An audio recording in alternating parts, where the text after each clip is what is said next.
Dear students, today the discussion topic is Government of India Act 1935. Previous class we already discussed about window molding reforms of 1909 and Montagu-Chelmsford reforms in 1990. So, as part of its next part, we are going to discuss about 1935 government of India act. 1935 government of India ആക്ടിനെ കുറിച്ചാണ് നമ്മൾ discuss ചെയ്യുന്നത്. മുൻപത്തെ രണ്ട് പ്രധാനപ്പെട്ട ആക്ടുകൾ ഉണ്ടായിരുന്നു. ഒന്നാമത്തേത് 1909 window mould റിഫോംസിനെ കുറിച്ചും രണ്ടാമത്തേത് 1919 മൊണ്ടേഗു-ചെംസ്ഫോർഡ് റിഫോംസിനെ കുറിച്ചും. അപ്പോൾ അതിൻ്റെ ശേഷം ബ്രിട്ടീഷുകാരുടെ ഭരണകാലഘട്ടത്തിൽ ഇന്ത്യയിൽ നടപ്പിലാക്കിയിട്ടുള്ള പ്രധാനപ്പെട്ട മറ്റൊരു ആക്റ്റാണ് 1935 ഗവൺമെൻറ് ഓഫ് ഇന്ത്യ ആക്ട് എന്നുള്ളത്. അപ്പോൾ ഈ ഒരു 1935 ഗവൺമെൻറ് ഓഫ് ഇന്ത്യ ആക്ടിൻ്റെ പ്രത്യേകതകൾ എന്തെല്ലാമാണ്, അതിലെ പ്രധാനപ്പെട്ട ഫീച്ചേഴ്സ് എന്തെല്ലാമാണ് എന്നുള്ളതാണ് നമുക്ക് ഡിസ്കസ് ചെയ്യാനുള്ളത്. സോ നമുക്കതിൻ്റെ വിശദമായിട്ടുള്ള ആ ഒരു 1935 പ്രധാനപ്പെട്ട ഈ ഒരു ആക്ടിലെ പ്രൊവിഷൻസ് എന്തൊക്കെയാണെന്നുള്ളത് ചെക്ക് ചെയ്യാം. The Indian National Congress considered the Montagu-Chelmsford reforms to be inadequate, unsatisfactory and disappointing, and launched non-violent non-cooperation movement in 1920 for the attainment of full responsible government in India. അപ്പോൾ നമുക്കറിയാം 1909 1919 ഒക്കെ റിഫോംസിനെ കുറിച്ച് നമ്മൾ പഠിച്ചു കഴിഞ്ഞു. അപ്പോൾ 1919 Montagu-Chelmsford reforms ഇന്ത്യക്കാർ അല്ലെങ്കിൽ ഇന്ത്യയിലെ അന്നത്തെ പ്രധാനപ്പെട്ട ഒരു മൂവ്മെൻ്റ് എന്നുള്ള രീതിയിൽ നടക്കുന്നത് ഇന്ത്യൻ നാഷണൽ കോൺഗ്രസിൻ്റെ കീഴിലുള്ള പ്രവർത്തനങ്ങളാണ്. അപ്പോൾ ഇന്ത്യൻ നാഷണൽ കോൺഗ്രസ് അന്ന് എന്ത് പറഞ്ഞു, ഇതൊന്നും ഇന്ത്യക്കാരെ സംബന്ധിച്ചിടത്തോളം അതായത് ഇത്രത്തോളം ലഭ്യമായാൽ പോരാ എന്നുള്ളതിൻ്റെ അടിസ്ഥാനത്തിൽ അവരതിനെ ഇനാഡിക്വേറ്റ് ആയിട്ടും അൺസാറ്റിസ്ഫാക്ടറി ആയിട്ടും കണ്ടു, ഡിസപ്പോയിൻറ്റിംഗ് ആയിരുന്നു. And launched non violent non corporation movement. അപ്പോൾ ഈയൊരു ഇത്രയും മോശപ്പെട്ട രീതിയിൽ, അതായത് ഇന്ത്യക്കാർ വിചാരിക്കുന്നതിലും എത്രയോ കുറഞ്ഞ രീതിയിലുള്ള അവകാശങ്ങളും അധികാരങ്ങളും മാത്രം നൽകിക്കൊണ്ട് ബ്രിട്ടീഷ് ഭരണം കൂടുതൽ സുഗമമാക്കാൻ വേണ്ടിയിട്ടുള്ള നയങ്ങളായിരുന്നു ബ്രിട്ടീഷ് ഗവൺമെൻറ് പാസ്സാക്കിയതെന്ന് പറഞ്ഞുകൊണ്ട് അതിനെതിരെ നോൺ വയലൻറ്റ് മൂവ്മെൻറ്റുകളും നോൺ കോപ്പറേഷൻ മൂവ്മെൻറ്റുകളൊക്കെ ഇന്ത്യൻ നാഷണൽ കോൺഗ്രസിൻ്റെ നേതൃത്വത്തിൽ തുടങ്ങുകയാണ് ചെയ്യുന്നത്. Besides, this Government of India Act of 1919 provided a review of the political situation in every 10 years. അപ്പോൾ ഈ 1919 മൊണ്ടേഗു-ചെംസ്ഫോർഡ് റിഫോംസിൽ പറയുന്ന പ്രധാനപ്പെട്ട ഒരു കാര്യമായിരുന്നു ഓരോ 10 വർഷം കൂടുമ്പോഴും ഇന്ത്യയിലെ പൊളിറ്റിക്കൽ സാഹചര്യത്തെ വിലയിരുത്തണമെന്നുള്ളത്. അങ്ങനെ അതിൻ്റെ അടിസ്ഥാനത്തിൽ 1928 നെഹ്റു റിപ്പോർട്ട്, പിന്നെ നെഹ്റു റിപ്പോർട്ട് എന്ന് പറയുമ്പം ഇന്നത്തെ നമ്മുടെ പ്രധാനമന്ത്രി ഫസ്റ്റ് പ്രൈം മിനിസ്റ്റർ ജവഹർലാൽ നെഹ്റുവിൻ്റെ പിതാവായിട്ടുള്ള മോത്തിലാൽ നെഹ്റുവിൻ്റെ റിപ്പോർട്ടായിരുന്നു 1928. അതും പിന്നെ സൈമൺ കമ്മീഷൻ, ബ്രിട്ടീഷുകാർ നിയമിച്ചിട്ടുള്ള ഇന്ത്യയിലെ സാഹചര്യങ്ങളെക്കുറിച്ച് പഠിക്കാനുള്ള സൈമൺ കമ്മീഷൻ, ഈ രണ്ട് റിപ്പോർട്ടിൻ്റെ അടിസ്ഥാനത്തിൽ 1935 പുതിയൊരു ഗവൺമെൻറ്, പിന്നെ അതിനിടയിൽ റൗണ്ട് ടേബിൾ കോൺഫറൻസുകൾ നടക്കുന്നുണ്ട്. 1930-32 കാലഘട്ടത്തിൽ വട്ടമേശ സമ്മേളനങ്ങൾ നടക്കുന്നുണ്ട്. അപ്പോൾ ഇതിൻ്റെയൊക്കെ പശ്ചാത്തലത്തിൽ 1935 ബ്രിട്ടീഷുകാർ ഇന്ത്യയിൽ എന്ത് ചെയ്യാണ്, പുതിയൊരു ആക്ട് കൂടി പാസ്സാക്കുകയാണ്. ആ ആക്ടിനെ 1935 അത് പാസ്സാക്കുമ്പോൾ അതിൻ്റെ പേര് government of India act of 1935 എന്നുള്ള രീതിയിലാണ് അറിയപ്പെട്ടത്. 1935 ഗവൺമെൻറ് ഓഫ് ഇന്ത്യ ആക്ട് എന്നുള്ള രീതിയിൽ. അപ്പോൾ അതിൽ പ്രധാനമായിട്ട് എന്തെല്ലാം പ്രൊവിഷൻസ് ആണ് ബ്രിട്ടീഷുകാർ ഉൾപ്പെടുത്തിയിരുന്നത്, എന്തെല്ലാം പ്രധാനപ്പെട്ട തീരുമാനങ്ങളാണ് അതിൽ എടുത്തിട്ടുള്ളത് എന്നുള്ളതൊക്കെയാണ് നമുക്ക് ഡിസ്കസ് ചെയ്യാനുള്ളത്. പിന്നെ ഈ ഒരു വിഷയത്തിൽ നമുക്ക് റൗണ്ട് ടേബിൾ കോൺഫറൻസ് എന്താണെന്നുള്ളതും നെഹ്റു റിപ്പോർട്ട് എന്താണെന്നുള്ളതും സൈമൺ കമ്മീഷൻ എന്താണെന്നുള്ളതൊക്കെ പഠിക്കാനുണ്ട്. പക്ഷേ അത് ഡീറ്റെയിൽ ആയിട്ട് പോകുമ്പോൾ നമുക്കൊരു ഹിസ്റ്ററി ക്ലാസ് പോലെ അത് മാറേണ്ടി വരും. അപ്പോൾ അതിൽ നിന്ന് മാറിയിട്ട് നമ്മൾ പ്രധാനമായിട്ടും നമുക്ക് പഠിക്കാനുള്ളത് 1935 ഈ ആക്ടിൻ്റെ പ്രത്യേകതകളാണ്. അപ്പോൾ ഈ ആക്ടിൻ്റെ പ്രത്യേകതകളിലേക്ക് മാത്രമായിട്ട് കിടക്കുകയാണ്. മറ്റുള്ളത് നമുക്ക് സമയം കിട്ടുമ്പോൾ ഡീറ്റെയിൽ ആയിട്ട് എന്ത് ചെയ്യാം, ഡിസ്കസ് ചെയ്യാം. നമുക്ക് ഓഫ്ലൈനായിട്ടോ മറ്റു രീതിയിലൊക്കെ ഡിസ്കസ് ചെയ്യാം. Because of the multiplicity of the sources and lengthy provisions, the Act of 1935 was an elaborate document. The main features of the Act were provisions for an all India federation, responsible government with its safeguards, and separate representation of communal and other group. അപ്പോൾ 1935 government of India ആക്ടിൽ പ്രധാനമായിട്ടും പറയുന്ന ചില provisions, വളരെ important ആയിട്ടുള്ള ചില provisions ആണ് നമുക്ക് discuss ചെയ്യാനുള്ളത്. അതിൽ ഒന്നാമത്തേത് ഓൾ ഇന്ത്യ ഫെഡറേഷൻ, ഒരു ഓൾ ഇന്ത്യ ഫെഡറേഷൻ രൂപീകരിക്കുക എന്നുള്ളതാണ്. ഓൾ ഇന്ത്യ ഫെഡറേഷൻ എന്ന് പറയുമ്പം ഇന്ത്യയെ മൊത്തമായിട്ട് ഒരു പ്രത്യേക രീതിയിൽ കണക്കാക്കി കൃത്യമായി പ്രൊവിൻഷ്യൽ സ്റ്റേറ്റുകളാക്കി തിരിക്കുന്ന ഒരു ഫെഡറൽ സംവിധാനത്തെയാണ് ഓൾ ഇന്ത്യ ഫെഡറേഷൻ എന്നുകൊണ്ട് ഉദ്ദേശിക്കുന്നത്. സെക്കൻഡ് വൺ, റെസ്പോൺസിബിൾ ഗവൺമെൻറ് വിത്ത് സേഫ് ഗാർഡ്സ്, അതായത് കൂടുതൽ ഉത്തരവാദിത്തപ്പെട്ട രീതിയിലുള്ളൊരു ഭരണം നടത്തുവാൻ വേണ്ടിയിട്ട് റെസ്പോൺസിബിൾ ഗവൺമെൻറ് കൊണ്ടുവരിക എന്നുള്ളതാണ്. Then third one, separate representation of communal and other group, communal ഗ്രൂപ്പുകൾക്കും മറ്റ് ഗ്രൂപ്പുകൾക്കൊക്കെ എന്ത് ചെയ്യുക, സെപ്പറേറ്റ് റെപ്രസെൻറ്റേഷൻ, സെപ്പറേറ്റ് കോൺസ്റ്റിറ്റ്യുവൻസീസ് ഒക്കെ നൽകുക എന്നുള്ളതാണ്. ഈ ഒരു 3 പ്രധാനപ്പെട്ട പ്രൊവിഷൻസാണ് 1935 ആക്ടിൽ പ്രധാനമായിട്ടും അവർ ഉൾക്കൊള്ളിച്ചിരുന്നത്. അപ്പോൾ ഈ ഒരു കാര്യങ്ങൾ ഡീറ്റെയിൽ ആയിട്ട് ഡിസ്കസ് ചെയ്യേണ്ടതുണ്ട്. നമുക്ക് ഓരോന്നും എന്തൊക്കെയാണെന്നുള്ളത് ചെക്ക് ചെയ്യാം.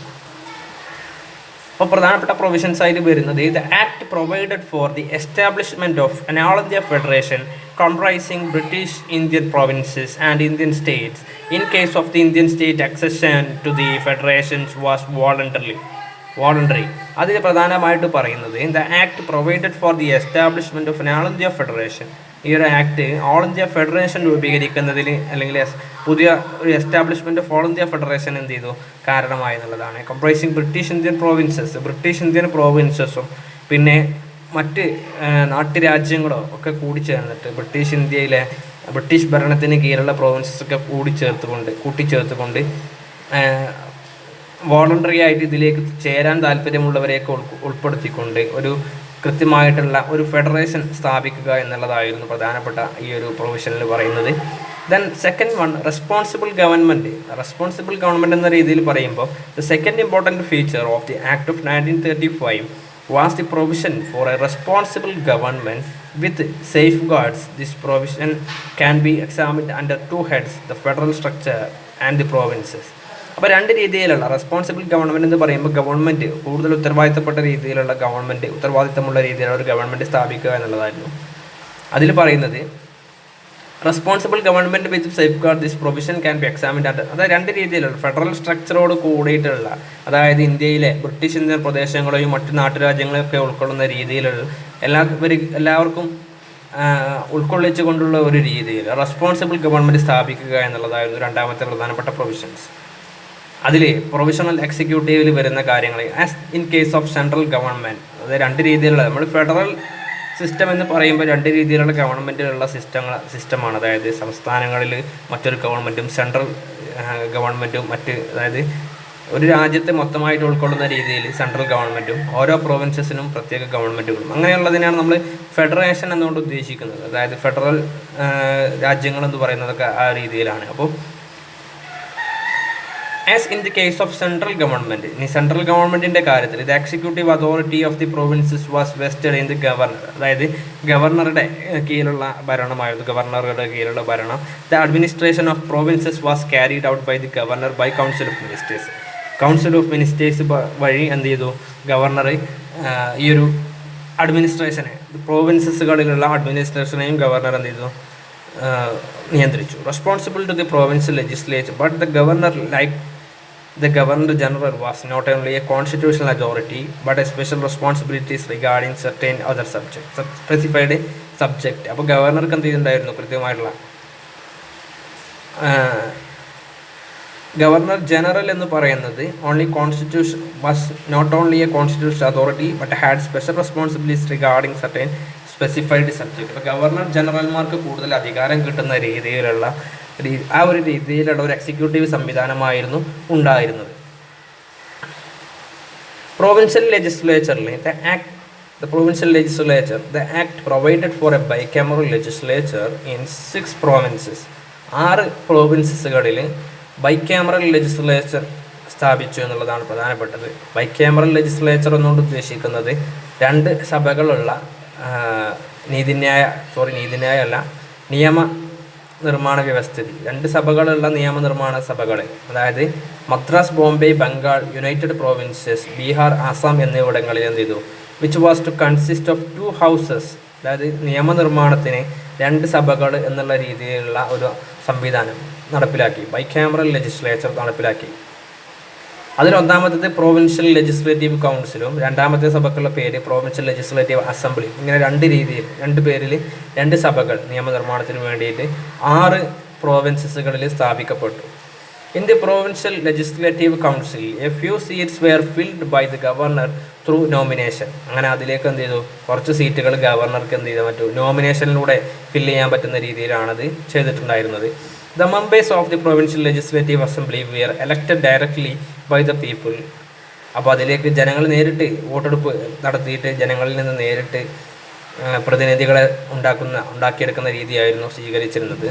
Were elected directly by the people and its rank varied from provinces to provinces as in the case of the Act of 1919. 1919 act പ്രകാരം ഓരോ പ്രോവിൻസസുകളിലും വ്യത്യസ്തമായിട്ടുള്ള രീതിയിലുള്ള സ്ട്രെങ്ത്തും വ്യത്യസ്തമായിട്ടുള്ള വോട്ടെടുപ്പ് രീതിയൊക്കെ ആയിരുന്നു നിലവിലുണ്ടായിരുന്നത്. ഇനി അതിൽ പ്രധാനപ്പെട്ട മൂന്നാമത്തെ ഒരു പ്രൊവിഷൻസ് എന്ന് പറയുന്നത് കമ്മ്യൂണൽ റെപ്രസെൻറ്റേഷനുമായിട്ട് ബന്ധപ്പെട്ടതാണ്. The third prominent feature of the act of 1935 was the separatist system of representation by religious communities and other groups. മതത്തിൻ്റെയും മറ്റ് ഗ്രൂപ്പുകളുടെയൊക്കെ അടിസ്ഥാനത്തിൽ എന്ത് ചെയ്തു, കൃത്യമായിട്ടുള്ള കമ്മ്യൂണൽ റെപ്രസെൻറ്റേഷൻ സ്ഥാപിക്കപ്പെട്ടു എന്നുള്ളതാണ് 1935 പ്രധാനപ്പെട്ട മറ്റൊരു ഈ ഒരു ആക്ടിലെ പ്രധാനപ്പെട്ട മറ്റൊരു പോയിന്റ് എന്ന് പറയുന്നത്. The prominent feature of the Act of 1935 was the separatist system of representation by religious communities and other groups. The electoral provisions of the Act were governed by the communal award of the British government. അങ്ങനെ അതിൻ്റെ അടിസ്ഥാനത്തിലൊക്കെയാണ് ബ്രിട്ടീഷുകാർ communal അവാർഡുകളൊക്കെ സ്ഥാപിക്കുന്നത്. As modified by Pune Pact. Under these seats in the legislature were divided as general constituencies. ഇനി ഈ ഒരു act പ്രകാരം constituencies എന്നുള്ളതിൽ ഓരോ സഭകൾ ഓരോ സീറ്റുകളെയും എന്ത് ചെയ്യാണ്, വിഭജിക്കുകയാണ്. Under these seats in the legislature were divided as general constituencies.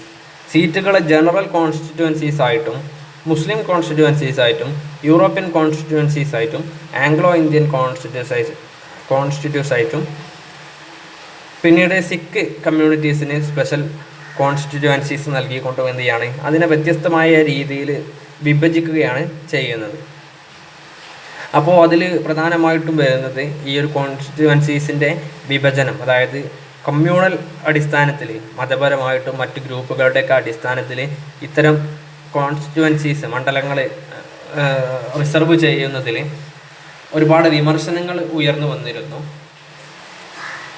പിന്നെ കുറച്ച് സീറ്റുകൾ ഷെഡ്യൂൾഡ് കാസ്റ്റിനും റിസർവേഷൻ നടത്തിയിരുന്നു. However critics observed that this communal division paved the way for eventual partition of India. അപ്പോൾ ഇന്ത്യയിൽ ഒരു വിഭജനം നടക്കുന്നതിലേക്ക് എത്തിച്ചിട്ടുള്ള, അല്ലെങ്കിൽ ഇന്ത്യ പാകിസ്ഥാൻ വിഭജനത്തിലേക്ക് എത്തിച്ചിട്ടുള്ള പ്രധാനപ്പെട്ട ഒരു ആക്ട്, അതായത് അതിനൊക്കെ കാരണമായിട്ടുള്ള പ്രധാനപ്പെട്ട ഒരു പ്രൊവിഷനാണ് ഈ കമ്മ്യൂണൽ അടിസ്ഥാനത്തിലുള്ള കോൺസ്റ്റിറ്റ്യുവൻസീസ് എന്നുള്ളത് വിമർശകർ വളരെ വ്യക്തമായ രീതിയിൽ ഉന്നയിക്കുന്നുണ്ട്.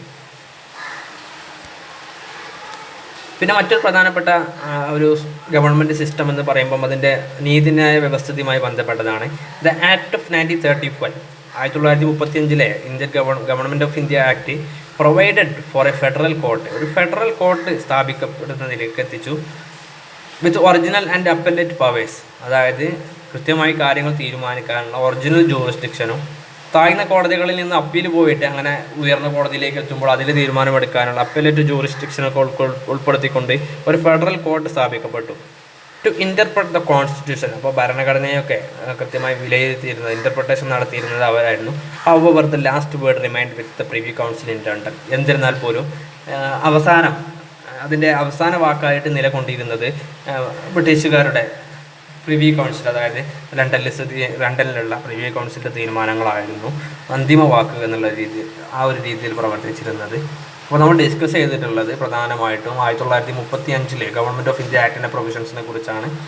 അപ്പോൾ പരീക്ഷയ്ക്ക് എപ്പോഴും ക്വസ്റ്റ്യൻ ചോദിക്കാറുള്ള ഒരു ക്വസ്റ്റ്യനാണ് 1935 ഗവൺമെൻറ് ഓഫ് ഇന്ത്യ ആക്ടിനെ വിശദീകരിക്കാൻ. അപ്പോൾ ആ കാര്യങ്ങൾ ശ്രദ്ധിക്കുക. ഏറ്റവും പ്രധാനപ്പെട്ട ഒരു ഭാഗമാണ് നമ്മുടെ ഫസ്റ്റ് മൊഡ്യൂളിനെ സംബന്ധിച്ചിടത്തോളം. എപ്പോഴും ചോദ്യങ്ങൾ ചോദിക്കാറുള്ള ഭാഗമാണ്. അപ്പോൾ അതിലെ പ്രൊവിഷൻസും കാര്യങ്ങളൊക്കെ ശ്രദ്ധിക്കുക. സംശയം ഉണ്ടെങ്കിൽ ചോദിക്കുക. Okay, thank you.